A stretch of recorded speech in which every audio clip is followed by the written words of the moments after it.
All right, so we got buyer brokerage representation agreement, page 2, section 4, collecting broker's fee from the seller.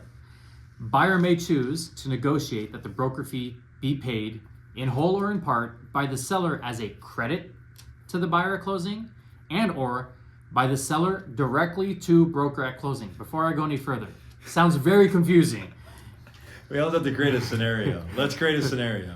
There you go. Stay on it. A good video. Let's create a scenario. Josh is my buyer. And to be clear, broker fee also means commission. Yes. Okay, so it's easy to maybe confuse that with broker transaction fee and broker fee. Yes. In this use, it means commission. So buyer may choose to negotiate that the commission be paid in whole or in part by the seller as a credit to buyer at closing and or by the seller directly to the broker at closing.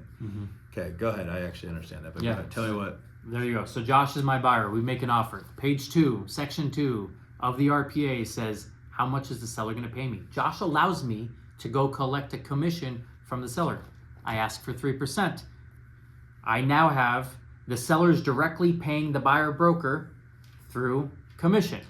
Let's just say that the seller says, I'm not paying commissions, but I'll give the buyer a $10,000 credit.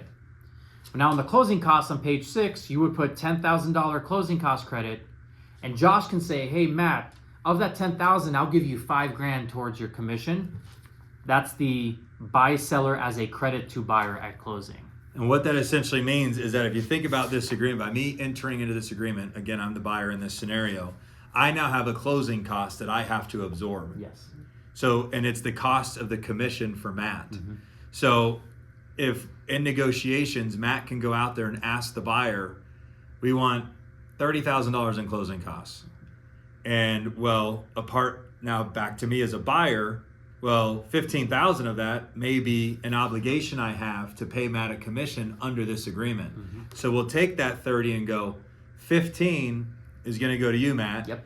The other 15 is going to go to lender points, appraisals, and et cetera, whatever else it is. Yes. And that is what this section is explaining. Am I missing something, Nope. or do you want to add to that? No, that's it, and I'll finish it up. But that's exactly it. But traditional, you ask for a commission on page 2. At buyer's instruction, broker will include either or both of these, so a commission and or a closing cost credit, in buyer's offer to purchase a property, the RPA, and broker will help buyer negotiate these with the seller. So you're my buyer, I'll write in how much I'm being paid. I'll help you negotiate because I'm your agent, I'm negotiating. Broker will not retain any amount from any source that exceeds the amount agreed above. Like I said before, if I write 3% on page 1 and I get a 3% commission and then he's got 10,000 in closing costs but is only using 8, I can't take that extra 2 and say, hey, give that to me as commission. I'm maxed at 3. So whatever you write on page 1, you cannot take $1 over. Beautifully said.